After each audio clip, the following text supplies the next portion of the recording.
casa como cada viernes o como cada jueves, porque este es un programa que se repite. Nos gusta hablar con personas que tienen mucho que contarnos.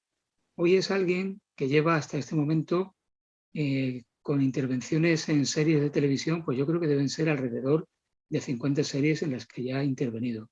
También en 15 películas de cine, en más de 20 montajes teatrales.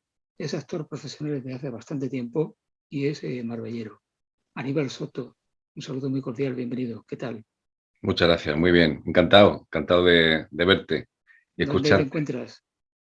¿Perdón? ¿Que dónde te encuentras? Encuentro en Madrid. Yo vivo ahora en Madrid. La última vez que yo estuve contigo en una charla televisiva fue en la Plaza de los Naranjos, Pues hace tiempo ya entonces. cuando estabas entonces en Bandolera. Buah, pues hace ya unos 10 años ya de eso. Unos 10 años, sí. Bueno, Mm. Aníbal, tú eres actor, surgiste o tu vocación surgió cuando ya tenías unos cuantos años, no eras muy mayor, pero no empezaste precozmente, digamos, en el mundo de la actuación, aunque sí es verdad que hacías teatro en el instituto con Esteban, ¿no? Con Esteban Casado. Vaya. Por eso digo, vamos, yo empecé en el mundo del teatro profesional, no, pero empecé muy tempranito. De hecho, empecé incluso en EGB, en quinto de EGB, hacíamos teatro y escribía mis cositas en quinto de EGB, en el Colegio Ecos. Ujú. Teníamos con el profesor de literatura, que ahora mismo no me acuerdo cómo se llamaba, pues teníamos un grupito de teatro y hacíamos cositas, hacíamos nuestros pinitos allí. Bueno, Aníbal, uno podría pensar que tu destino laboral iba a estar orientado hacia correos y telégrafos. Hoy ya telégrafos no existe, pero en aquel entonces sí. ¿Y por qué digo esto? Porque tu padre era jefe de la oficina de correos. Sí, señor, sí, señor. Pero en este caso supongo que, mira, yo es que realmente, yo he hecho realidad el sueño de mi padre, porque el que quería ser actor era mi padre. Mi padre, como muchísimos españoles y españolas, pues no tuvo más remedio que hacer lo que pudo para poder sobrevivir y se hizo una profesión dentro del mundo del telégrafo, ¿no? Del funcionariado. Pero mi padre era un espíritu poeta y artista, ¿no? Y él quería ser actor. Entonces, pues supongo que poco a poco mi vida, mi vida me fue llevando hacia eso, ¿no? Sí. Bueno, ¿y en qué momento decides dar el salto a la actuación, no ya como simple afición, sino como medio de vida, como tu futura profesión? Pues eso surge pues, cuando estaba estudiando arte dramático en Córdoba y en ese momento pues vi la oportunidad de trabajar con una compañía de teatro itinerante con base en Madrid y bueno, pues ese fue mi primer contacto con la profesión como tal, ¿no? Cuando empecé a ganar dinero con ella, ¿no? Estaba todavía en segundo de arte dramático y bueno, fui a un casting y ahí empezó la cuestión. Y entonces, bueno, como se me fue dando muy bien, pues seguimos ahí. ¿Cuál es tu vinculación? ¿Por qué surge tu vinculación con Córdoba? Surge, bueno, en primer lugar porque mi familia materna es cordobesa. Y la relación que viene por Córdoba fue un poco, pues yo estaba estudiando ingeniero industrial en Sevilla y bueno, tras un primer año horroroso, que no estudié absolutamente nada, porque bueno, tampoco estaba yo muy en mis cabales, pues me fui a Córdoba a hacer ingeniero agrónomo, a repetir primero en ingeniero agrónomo, aprovechando que mi familia materna vivía allí. Y así fue como llegué a Córdoba. Y desde Córdoba, digamos, se produce tu trampolín hacia el mundo de la actuación. ¿Qué significa para ti alguien que se llama Samuel Ballesteros? Pues significa para mí, significó en un momento dado de mi vida un salto importante bueno, a periodistas, ¿no? O sea, fue que parecía que mi carrera iba hacia un lugar que realmente yo no pensaba que fuese a llegar ahí, ¿no? O sea, trabajaba, pero bueno, la verdad es que yo no he sido muy ambicioso en este sentido. A lo mejor por eso fue que me quedé ahí, ¿no? Que no he llegado más lejos, ¿no? Porque no soy tampoco muy ambicioso con respecto a la profesión. Y Samuel Ballesteros pues supuso entrar en periodista y entrar en contacto con el más alto nivel que había en España. Bueno, En fin, dices que no has llegado a no sé dónde, a no sé qué cumbre, porque en fin, eso siempre es relativo, pero sin embargo, tú no has parado ni paras de trabajar. Y ya no, digo, no, sí, no, no es he así. contado y Eso creo no. que tienes como 50 series, ¿eh? No, bueno, no sé si eran tantas, no sé si las has contado en el currículum, pero no, lo digo porque yo considero, a ver, yo creo que el éxito está cuando hay una continuidad en tu trabajo, ¿no? Y en este trabajo, en el nuestro, la continuidad es muy complicada. Yo llevo mucho tiempo sin poder tener una continuidad desde hace, pues, ya bastante tiempo, una continuidad para decir vivo tranquilamente de esta profesión, ¿no? Sí es verdad que tuve unos añitos muy buenos, pero es una profesión que depende de muchísimos factores, muchísimas variables que no están dentro de tu mano, ¿no? Y claro, aunque antes he dicho la ambición, pues hay algo que yo no he sabido hacer, que es el venderse. Y sé que en esta profesión eso es muy importante, saber venderse, saber estar en el sitio adecuado, en fin, y tener cierta energía en eso, ¿no? Invertir en eso. Yo no lo vi, en fin, creía que no era necesario. Creí que con el trabajo que uno hace era suficiente y teniendo unos representantes eso era suficiente. Pero entonces he visto que no ha sido así.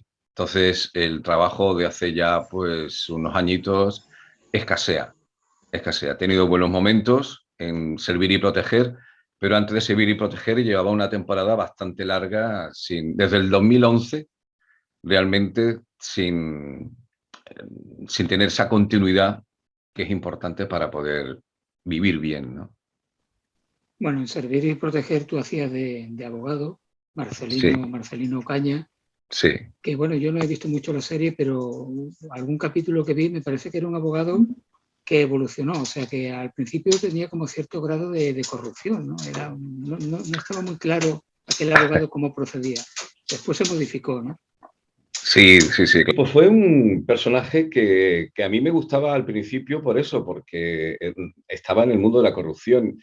Y yo creo que los personajes cuando tienen ese toque de maldad y de oscuridad son muy interesantes, ¿no? Para representar, ¿no? Para trabajar, para interpretar. Yo creo que es lo más interesante de este trabajo, ¿no? Poder bucear en toda tu humanidad, tanto en la oscura como en la luz, ¿no? Y bueno, y a mí esa fue la parte que más me gustó, que tuvo más, para mí, más enjundia. Y fue cuestión de guión, lo de desaparecer el personaje, o qué fue lo que Sí, bueno, ocurrió. fue una cuestión, sí, los guiones funcionan así. La actriz que hacía de mi hija, pues decidió dejar la serie y claro, entonces nosotros, los personajes secundarios siempre estamos como normalmente, pues estamos adscritos a un tronco, que es el personaje protagonista. En este caso, pues claro, porque yo soy el padre y tampoco había pasado de todo ya, pues tampoco tiene mucho sentido que continuase a nivel guión mi personaje, ¿no? En otra ocasión que hemos hablado, me comentaste que tú, además de actor, eres buzo profesional. Bueno, eso fue uno de los tantos momentos de vacío profesional en los cuales uno se encuentra. Un tiempo en el que no tenía trabajo, ni tenía llamadas, ni nada, y entonces, estando en Marbella, decidí hacer un curso por el INEM de buzo profesional.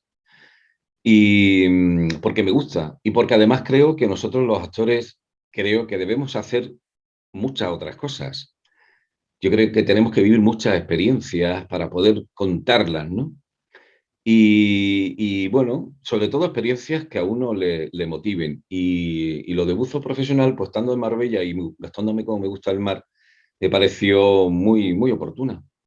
Y conocí gente maravillosa, te ves a ti mismo también en situaciones muy curiosas, como verte sumergido en un puerto como el de Benalmádena, buscando cadenas de barcos y rodeado de un ambiente lunar prácticamente, de ciencia ficción, y bueno, eso te da materia para poder saber cómo trabajar, ¿no? En otras cosas. Yo creo que en alguna ocasión te has quejado de que te ven cara de bueno y no te dan personajes malos, muy malos, que a ti te gustan, personajes perversos, de esos que se hacen odiosos al Correcto, espectador, ¿no? correcto. Así, así es. No te lo dan, ¿no? Me quejo siempre, siempre me quejo, sí. No me dan el personaje malo, siempre me dan el bueno, me dan siempre, o bueno, malo, fíjate, no. Me han dado malos que siempre, para mí es lo más malo que me pueden dar, que es ser pederasta. Yo Eso creo que sí, eso ha sido en en desaparecida. Desaparecida, por ejemplo, y en Cuenta Atrás era. Cuenta Atrás, creo que era una serie en la que estaba Dani Martí. Cuenta Atrás, creo que era así, que ahí sí que era, que me pegaba un tiro. Se descubría que abusaba de mi hija y entonces ya no podía resistirlo más y me suicido, ¿no? Me pegó un tiro. Pero vamos, esa es la única maldad, maldita sea, que me han dado y no, no se puede disfrutar de Bueno, eso. tú participaste, por ejemplo, en series de la televisión andaluza como Plaza Alta, Sí, Arrayán, Rocío Casimadre. Después, sí, a nivel nacional, pues en El Faro, Bandolera, Periodista, que hemos dicho anteriormente, El Grupo, que era una serie muy interesante y que me vaya, cuajó, donde estaba Héctor vaya, Alterio, era muy interesante aquella serie. muy interesante, sí. También Los Misterios de Laura, más Sí, ahí tuve un recientemente personajito, sí, sí, sí. en Brigada Costa del Sol, desaparecida que hemos mencionado. ¿Cuál es la diferencia, Aníbal, entre trabajar en una televisión autonómica como es la andaluza y en una productora a nivel nacional? ¿Para el actor hay alguna diferencia? No, puede ser no, porque, a ver, los profesionales son maravillosos tanto en un sitio como en otro, gente muy preparada en Canal Sur. Incluso, vamos, la gente con la que he trabajado en Canal Sur, después he trabajado con ellos en Madrid, he coincidido con ellos en otras, y no hay ninguna diferencia. Diferencia a lo que es a nivel técnico y personal y como trabajo. No, no es ninguna. No hay ninguna. No hay ninguna.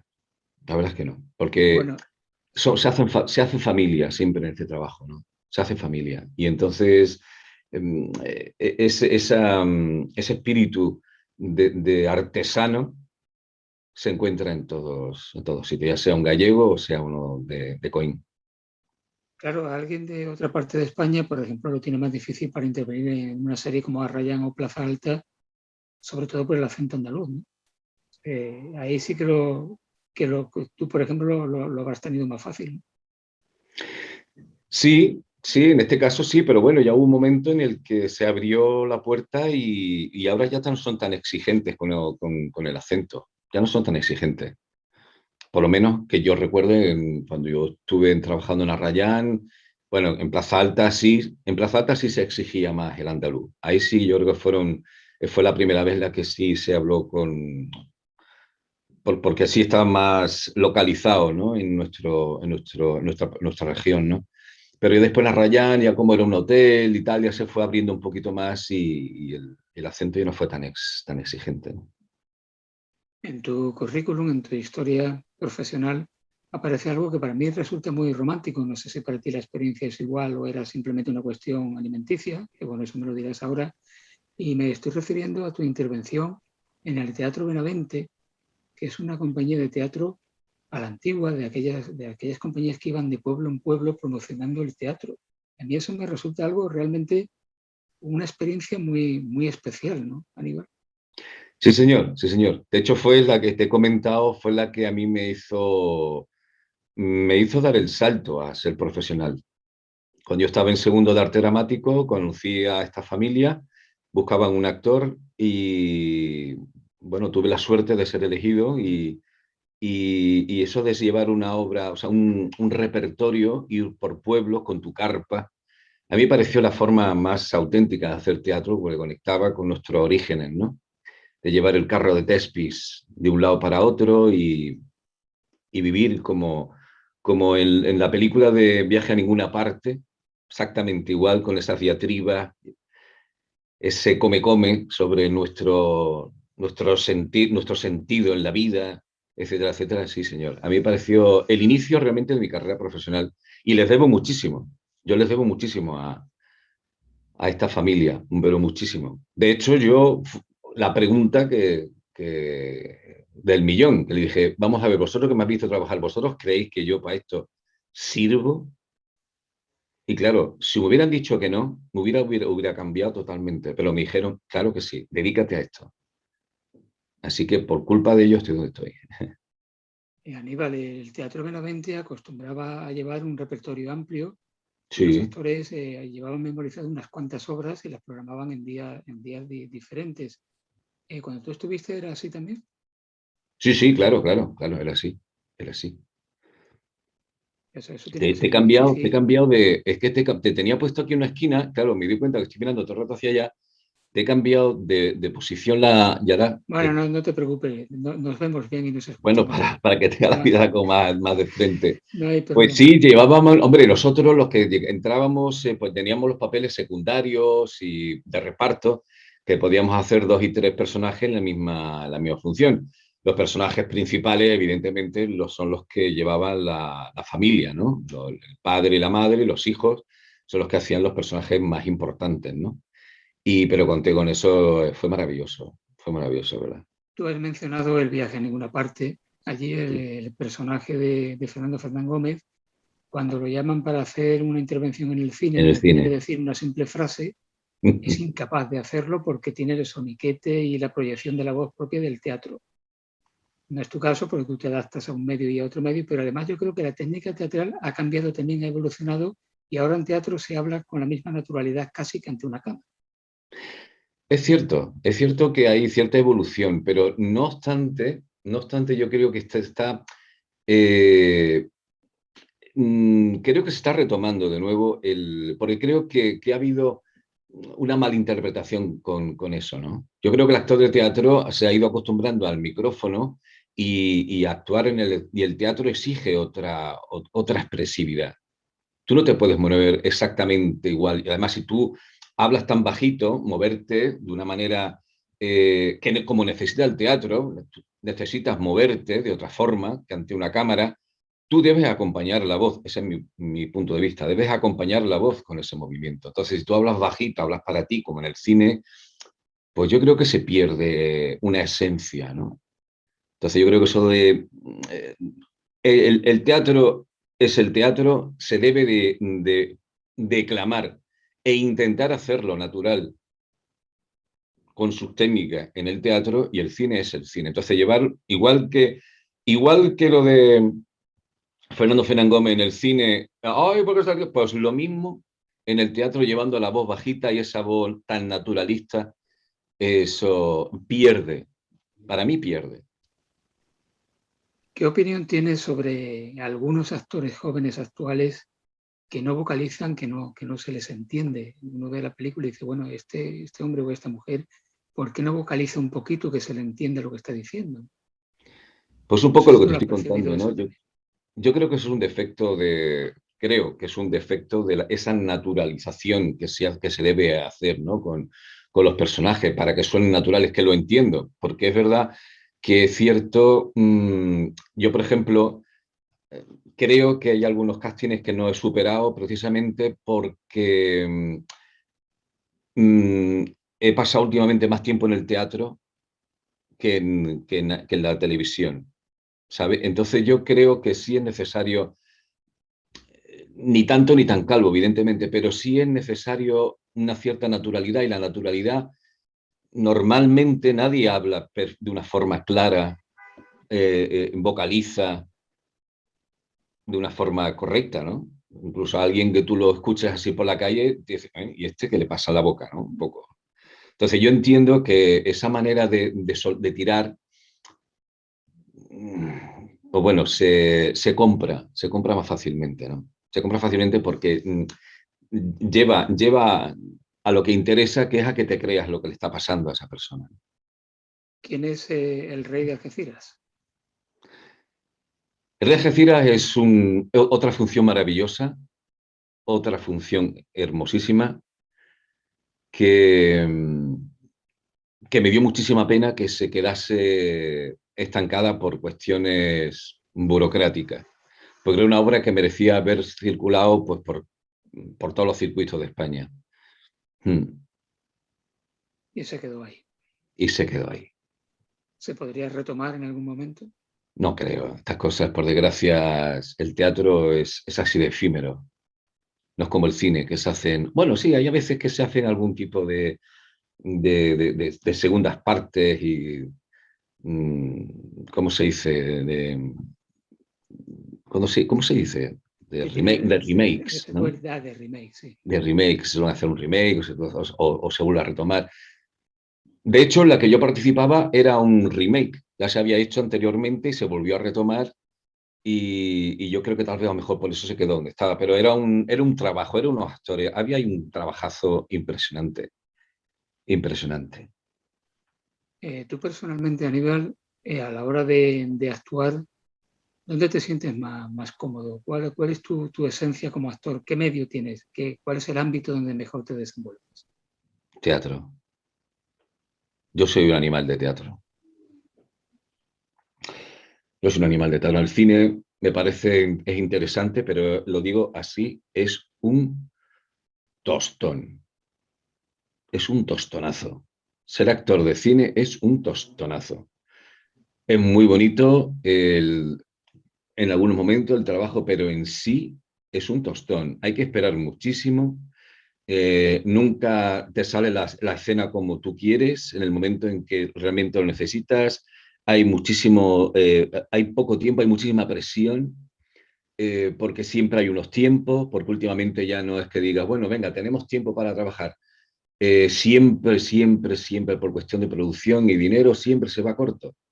Entonces, a no ser que tengas un papel protagonista que, que ya lo sepas con antelación y lo puedas trabajar bien, normalmente es un trabajo para mí poco agradecido, lo digo sinceramente, de verdad. Yo las veces que he hecho cine, digo, madre mía de mi vida.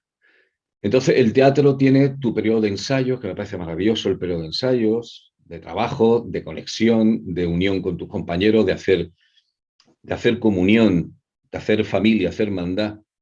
Y después tienes la función que es lanzarte al vacío, ¿no? Donde sabes que no hay red. Y yo creo que eso te da una energía interior y te da una presencia en el aquí y ahora que eso el cine no te lo da. Para mí, ¿eh? Para mí. Protagonizaste la película televisiva Mi Gitana con Eva Marciel, donde Sí, tú eras un personaje de la política y del mundo del corazón, Julián Muñoz. sí, señor. Bueno, un personaje singular, sin duda, y que bueno, para ti supuso algo totalmente fuera de lo previsto, ¿no?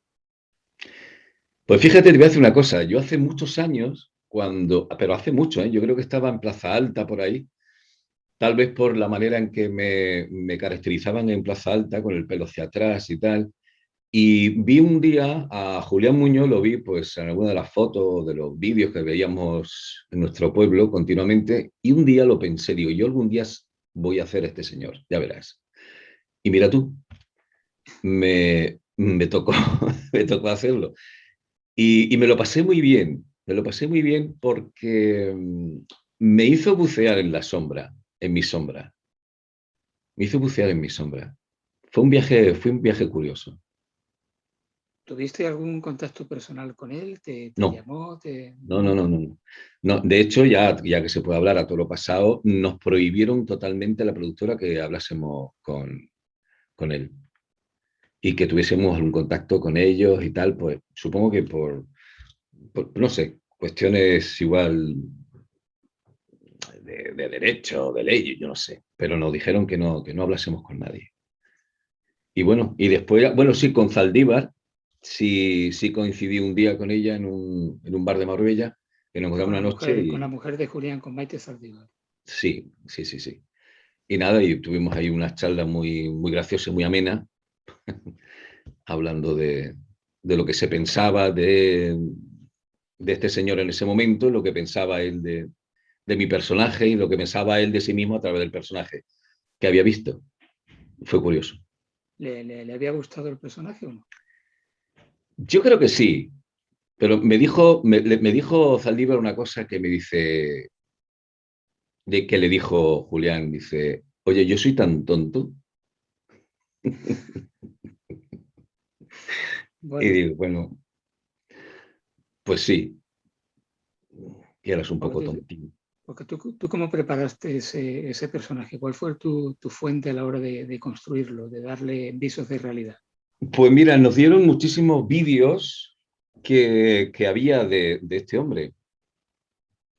Había ahí, porque además creo que Julián Gil en su momento documentaba mucho sus paseos y documentaba sus visitas por el pueblo. Había hecho muchos vídeos había mucho documento audiovisual de sus visitas, ¿no? Y había por ahí, se le veía a este señor, a Julián, pues hacer sus comentarios, había alguna entrevista con él que otra, había algunas reacciones de él muy interesantes y con todo ese material, pues yo fui tomando reacciones de él, actitudes, algunas expresiones que fue las que me daban a mí, pues en cada secuencia me daban a mí, digamos, el soporte para poder decir el texto. Pero había mucho documento, tuvimos mucha suerte en ese sentido. Y eso es muy bueno, claro. En alguna entrevista periodística, lamento no recordar qué medio era, no sé qué periódico era, hace ya años, que tú dijiste que eras un actor formado en la BBC. ¿Qué Sí. querías decir con esto de la BBC? Porque no era en Londres, claro. No. Es bodas, bautizos y comuniones. La BBC es un chascarrillo que yo creo que todos los que nos dedicamos a esto y nos hemos dedicado de una manera muy vocacional, eh, hemos echado las papillas en la BBC, puesto que eran los trabajos donde más socorrido, cuando no había televisión, cuando no había series, cuando no había nada. En Córdoba, que fue donde yo, después de venir de hacer la ruta, pues con la Benavente, pues es lo que teníamos todos los actores. Hacer animaciones, contar cuentos, donde fuera. Y en las bodas siempre nos contrataban, en las comuniones y en los bautizos, que era donde hacíamos más dinero, puesto que no había posibilidades de montar, ni había tantos teatros, ni había tanta posibilidad de, de montar una compañía y sobre todo en Córdoba, ¿no? Madrid, pues bueno, no sé, si hubiera vivido en Madrid, ¿qué hubiera pasado? Pero todos los que somos yo qué sé, yo creo que además en Andalucía, todos los que yo conozco hemos pasado por ahí, por esa escuela tan maravillosa. Sin duda la escuela dramática de la calle, ¿no? Eso es Totalmente. La calle es fundamental para un actor. y Fundamental. este largo año y pico y mucho pico que llevamos ya de pandemia, ¿tú cómo lo has vivido? Bueno, lo he vivido fatal, en parte porque mi madre falleció el año pasado, en febrero, antes de que empezase, gracias a Dios, porque se libró de esta locura. Y ha sido un año muy duro, muy duro. De nada de trabajo, no he tenido nada. He tenido varios castings, pero no ha salido ninguno. Pero ha sido algo muy importante porque he descubierto algo muy interesante, ¿no? Es lo que para mí es lo bueno de toda esta locura. No sé si has oído hablar del Ikigai. ¿Sabes lo que es el Ikigai?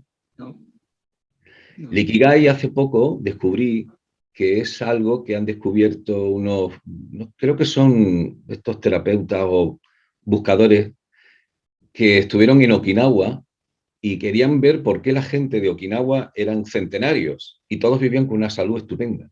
Entonces hablaron de lo que era el Ikigai. El Ikigai es una pasión. La pasión, algo que te hace sentir y te hace vivir de una manera profunda, ¿no?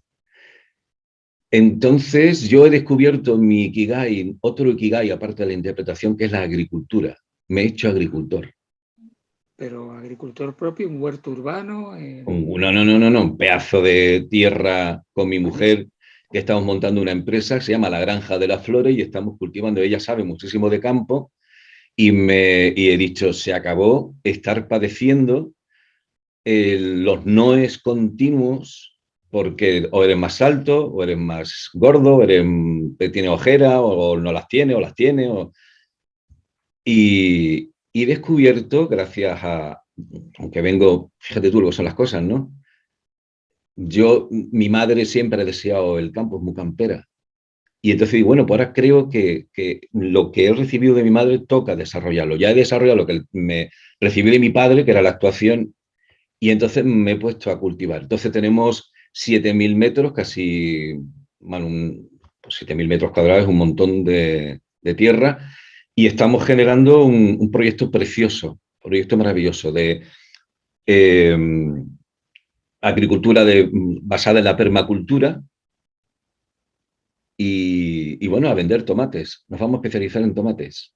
¿Y en qué sitio? Pues mira, está muy bien. A veces sacáis tomates que sepan a tomate. Esto te lo digo porque a mí Ahí me va. gusta mucho el tomate, pero es que no encuentro un tomate que tenga sabor a tomate. Ahí vamos.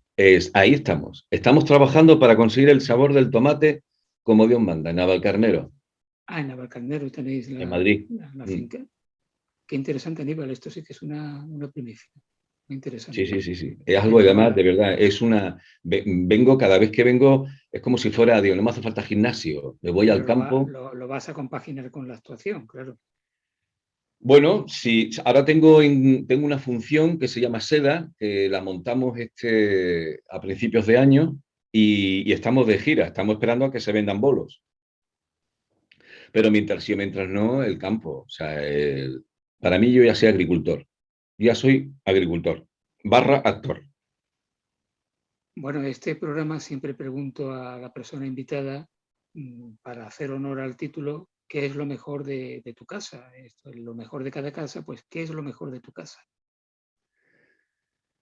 Lo mejor de mi casa es el amor por la vida, Que no es la poca cosa, curiosidad. no es poca ¿Eh? cosa esa, que no es poca cosa. No es poca cosa, la curiosidad, la curiosidad.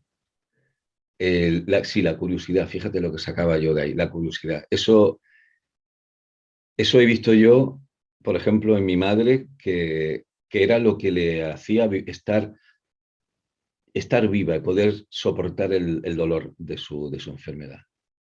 La curiosidad, el amor por la naturaleza, el aprender, el ver cada día algo nuevo que te hacía sentirte que merecía la pena vivir. Aprender, conocer. Para mí eso es lo mejor de mi casa. ¿Tu etapa marbellera ha finalizado o tú regresarás en algún momento Me a Marbella? encantaría volver a mi tierra. Yo me encantaría. La vida te va llevando. Yo ya ves tú, siempre he tenido el sueño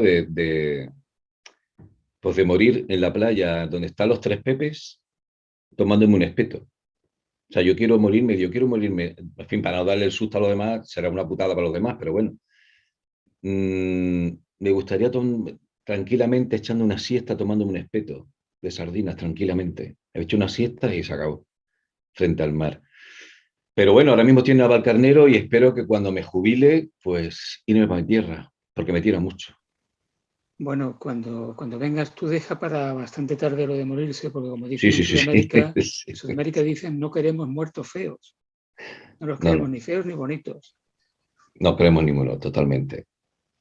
A ti siempre te ha interesado mucho todo lo relacionado con, no sé si denominarlo con el más allá o con lo oculto o con lo esotérico. Creo que eso siempre te ha interesado, ¿no? Sí, es cierto, sí, sí. ¿Y tú por qué sabes eso? Pues creo que me lo contaste. Ah, yo te Creo lo he que, contado. creo que Te eso lo he me lo has contado. contado tú. Vamos, creo que ha sido por ahí la fuente esa que me ha Sí, llegado. sí, sí, sí, no, siempre he tenido una querencia por lo invisible. No sé explicarte el por qué, ni el cómo surge, pero sí es verdad que siempre, supongo que viene por la rama materna, ¿no? Por mi madre, ¿no? Por esa curiosidad, por conocer, por, por explicarte el porqué de las cosas, ¿no? Y bueno, no sabía decirte de dónde me viene, pero sí es cierto. Es algo que me parece estar en contacto además con el milagro de lo que somos, con nuestro milagro continuo. Se puede decir que eres una persona espiritual con un sentimiento de trascendencia. Sí, totalmente, totalmente. Y cada día, por supuesto, cada día más. Y yo supongo que a los que ya tenemos cierta edad, cuando se te mueren los seres queridos, o al momento que se te muere un ser querido, aumenta aún más todavía ese sentido, ¿no? Supongo que alguien se haya muerto, alguien, tu padre o un hermano de pequeño, pues o lo niegas por lo que pueda suponer o se exalceba, ¿no? De una manera brutal. Y bueno, yo siempre lo he tenido, pero de que han muerto mis padres se ha multiplicado por 1.000.000.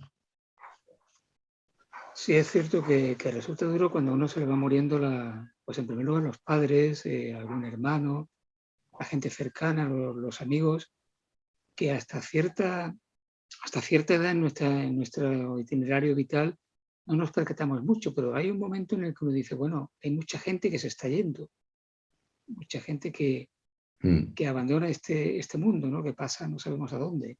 Y eso nos hace replantearnos muchas cosas, ¿no? Correcto, correcto. Es decir, la muerte, yo la muerte la tengo muy presente hace muchísimo tiempo, de siempre, de siempre, de siempre. Tal vez sea por eso, ¿no? Y es cierto, hombre, que cuando se toman los seres queridos, pues bueno, siempre es como que se hace muy, muy, muy presente, ¿no? La finitud se hace muy presente y que un día te va a tocar a ti se hace aún más presente, evidentemente. Pero sí es cierto, hombre, no, no es necesario que se muera tu gente para ver el sufrimiento, ¿no? Porque lo ves desde siempre, ¿no? Pero bueno, siempre he tratado no sé, de explicármelo para no sufrir, para no sufrir. ¿Cómo recuerdas la Marbella de tu infancia? Aquella ciudad de Marbella. Pues la recuerdo muy silenciosa, Qué raro, silencio, ¿no? Qué raro. qué raro, silencio. Me ha venido a la mente ahora mismo en la calle Finlandia jugar con Guillermo Cid y demás, que éramos muy amigos porque vivíamos al lado, Que ahora de es la calle jugar Notario Oliver. exactamente, Natalia Oliver. Y de esto de jugar y decir, oye, llevar media hora jugando al fútbol, espérate, espérate, viene un coche. Estábamos esperando, pasaba el coche, nosotros seguimos jugando. Y no escuchar nada más. No había ruido, no había ruido. Y eso es algo que para mí, cuando vuelvo a Marbella, me llama mucho la atención, ¿no? Durante la pandemia, por ejemplo, que la pasé en Marbella, me tocó, pues ya te digo, como fui con lo de mi madre, al final me quedé allí, me llama mucho la atención el silencio. Y recordaba esa Marbella que digo, mira, tío, cuando vivíamos por aquí, no se oía nada, se oía por los perros, un gato, o algún que otro pajarito, pero no el bullicio que hay ahora es tremendo, es tremendo. Bueno, de hecho que estás montando esa faceta tuya como agricultor junto con Sí, tu mujer, sí, con lo cual significa que que has formado familia, pero ¿tienes hijos? no, no, no tengo. No ha entrado en el cálculo. No, ella tiene dos hijas de otro matrimonio y yo, pues bueno, no había suerte. Pero bueno, vamos a montar posiblemente en este proyecto que tenemos con el campo, queremos hacer una especie de casa de acogida, queremos ser un centro de ayuda pues, a chavales y a gente, a mujeres que tengan niños y no puedan cuidarlos y ofrecerles trabajo. En fin, tenemos un proyecto muy hermoso para cuidar. que a fin de cuentas es lo que hace un padre, un buen padre, cuidar, ¿no? Entonces, yo creo que a través de esto puedo suplir esa faceta, que es cuidar, que es lo que hace un buen padre. Es una idea muy, muy loable y muy altruista y solidaria, ¿no? Es lo que toca, ¿no? Que son valores que creo que hay que fomentar. Como en cierto modo, me estoy acordando de otro, esto me parece que lo dijiste alguna vez no sé si ha sido en una entrevista de radio, en fin, yo me voy acordando de cosas, pero no las ubico muy bien. Sí, a ver, ¿Cuál es la fuente? Tú a hablaste ver qué de he dicho. tu preferencia por personajes como Cyrano de Bergerac y como el ingenioso hidalgo Don Quijote de la Mancha. Claro, es que lo que son, eh, son llevados son el espíritu, yo te digo, el espíritu de la curiosidad, del romanticismo, del amor por la vida, por lo bello, por llevar los valores del honor, de la lealtad, llevarlos al máximo, ¿no? Es, ya ves, ¿no? Que estoy en mi proyecto de vida, ya que ya cumplí 60, pues ya es el proyecto. Tiene mucho que ver con el Quijote, ¿no? Con el Cirano un poco, ¿no? Ese romanticismo, ¿no? Ese llevar a lo máximo los valores del ser humano, ¿no? Los valores buenos, llevarlos. ¿Vas a cumplir 60 en septiembre quizás? ¿Cómo? ¿En septiembre cumple los 60? En agosto. En agosto. A final, el 26 de agosto, cumplo 60. Bueno, esto te lo preguntaba porque te han vacunado ya o no. Sí, sí, señor. Con ¿Cómo fue? AstraZeneca, aquí en Madrid, me dio una reacción horrorosa, porque estuve, bueno, claro, como si hubiera estado malo, con 39 de fiebre, dolor de cabeza, dolor articular horroroso. Me duró un día, eso sí, y bueno, también lo pasé en marzo del 2020, también pasé el COVID. Me lo traje de Madrid sin saberlo y lo pasé en mi casa. O sea, que no tuviste que el COVID lo pasaste bien, digamos. Lo pasé, vamos, pero bien, bien, bien. Pero vamos, bien, bien, bien. Bueno, con lo cual estás súper inmunizado. Primero por haber pasado una enfermedad y después por la vacuna. Se supone que sí, se supone que sí. ¿Te ha interesado en algún momento la docencia? Me refiero a enseñar a otros a hacer teatro. Sí, sí, la verdad es que sí. Y de hecho lo he hecho en algún momento de mi vida. Pero ahora ya te digo, ahora estoy muy metido con la agricultura y con todo esto, ¿no? Con el mundo de la agricultura y con todo lo que supone, que además entronca con algo que para mí también es muy importante, que es la ciencia, ¿no?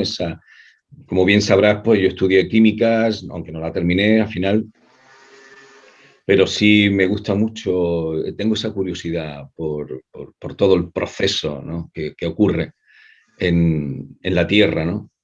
Y ahora mismo la verdad es que en mi tiempo básicamente está eso.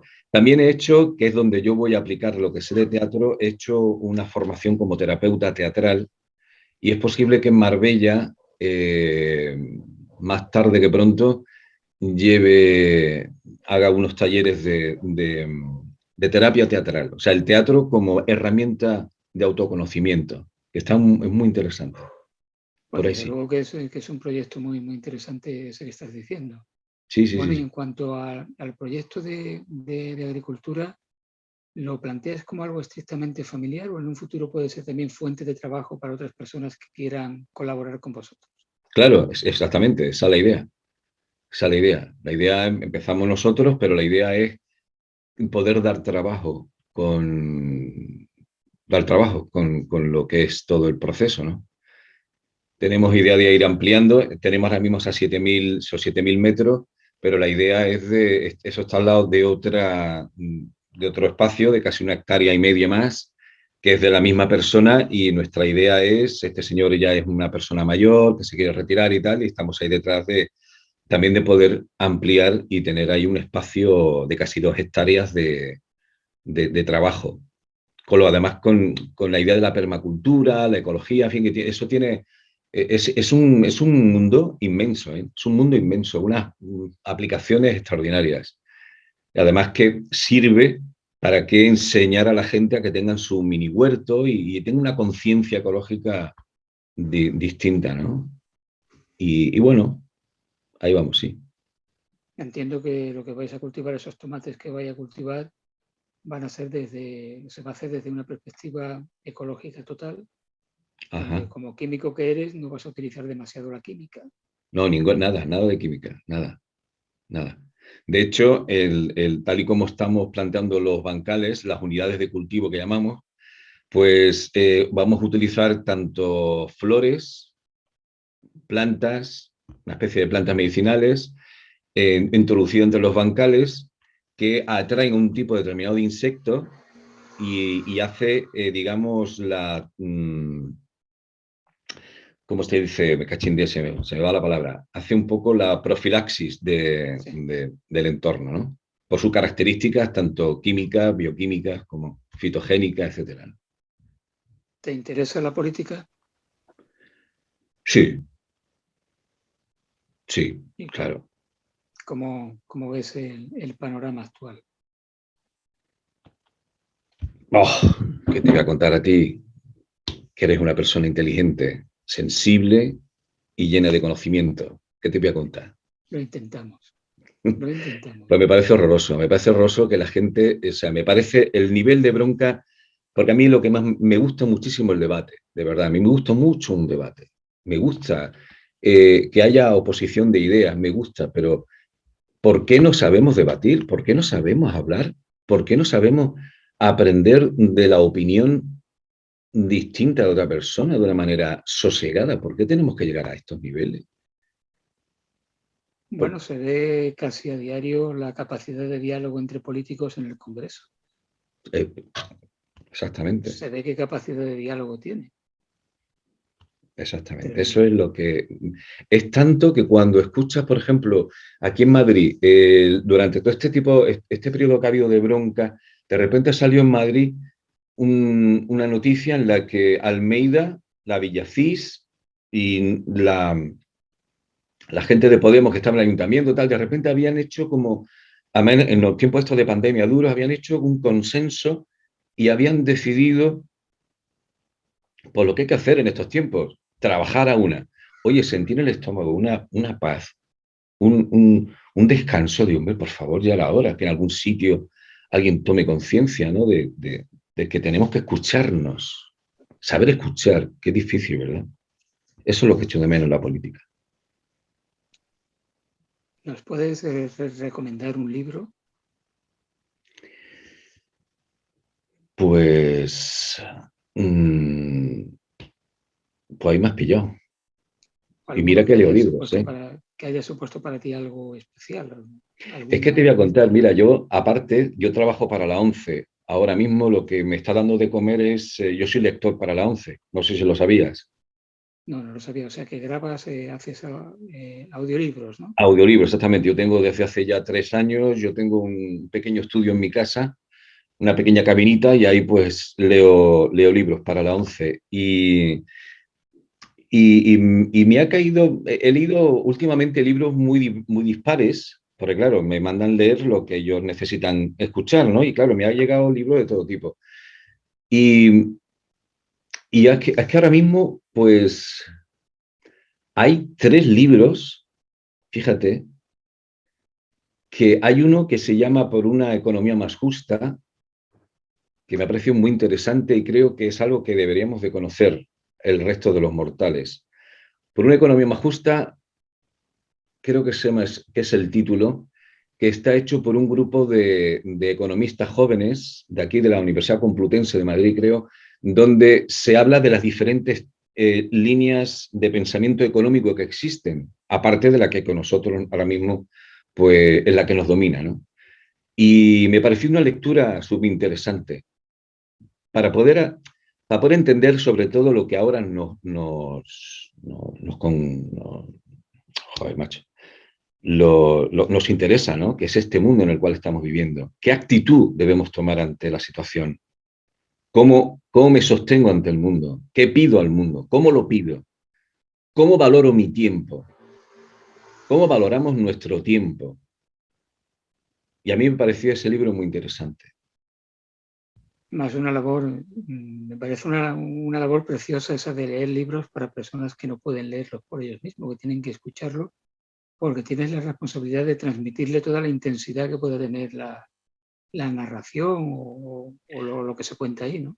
Pues fíjate que nos, precisamente por ser actor, y en su momento cuando hice la prueba para entrar, le puse mucho énfasis, mucha emoción y no le gustó.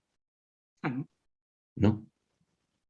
Tienes que buscar un tono que sea, como me dijo una amiga, que fue la que me introdujo aquí y fue la que me enseñó, me decía, tienes que leerlo como si fueras un señor amable. Una persona con mucha amabilidad, pero sin estridencias, con una cierta monotonía, con una cadencia, para que no des pistas excesivas sobre, por ejemplo, una novela, diferente que un ensayo, ¿no? Pero más o menos utilizo el mismo tono para uno y otro. Igual a la novela das un poquito más de voz, más intensidad o más velocidad, algo, pero sin dar emocionalidad. ¿Y qué tiempo de media te lleva a hacer una? Entiendo que según el tamaño del libro, claro, o la extensión del Correcto. libro, pero bueno, más o menos, ¿en cuánto tiempo tienes una obra lista para poder ser editada? Pues verás, el cálculo que tengo más o menos, si 400 páginas suelen ser unas 12 horas de lectura. Bueno, 12 horas de lectura. Netas. está bien. Sí, sí. Netas, sí. Bueno, nos has hablado de un libro, una película que a ti te haya marcado, Matrix. Matrix. Sí. Ujú. Matrix me pareció una manera de relatar cómo estamos construidos, ¿no? Psíquicamente, me parece. Me llamó, la he visto 12 veces, la película que me has visto en mi vida 12 veces. Porque me fascinó lo que contaban, ¿no? Cómo lo contaban. Mm. ¿Y alguna música que forme parte de tu banda sonora más íntima, más particular? Pues mira, Stevie Wonder, Songs on the Key of the Life. Ajá. Ese disco para mí es Que ese es magnífico. ese y el Oma Down de Mike Oldfields. Ujú. Esos son los dos discos que para mí conectan con lo que yo soy, ¿no? Como mi parte más íntima. Aníbal, nos hemos quedado sin tiempo. Es un placer realmente hablar contigo, Igualmente, porque Paco. uno puede hablar de un montón de cosas y yo creo que de las cosas que realmente tienen valor, que son las más sencillas, Pues sí, así es. Así es, lo más sencillo, desde un efectivamente. planteamiento honesto y humilde, que no es tan frecuente hoy día. Yo, bueno, supongo que así debe ser, ¿no? Así me han enseñado. Pues Aníbal, esperamos verte, seguir viéndote en series de televisión, en teatro, a ver si vienes pronto al Teatro Ciudad de Marbella Ay, a ver. a representar algo. Y bueno, nos vas contando cómo crecen los tomates. Por supuestísimo. Dentro de poco a ver si os mando una cestita de buenos tomates, porque ese es nuestro objetivo. Lo que tú has dicho, que maduren en la cesta, maduren en la mata o intentarlo y bueno, lo que pasa es que no sé si me va a dar tiempo llevártelos, pero bueno, me monto en el coche un día y voy para Te Marbella, te los viene, llevo. te viene. Gracias, Aníbal Soto. A ti, Aníbal Paco. Soto, actor, y desde hoy hemos descubierto que también agricultor. Sí, señor. Gracias por haber estado. Y a A todos vosotros. ustedes, la semana que viene queremos volver con lo mejor de cada casa aquí en M95 Televisión. Hasta entonces.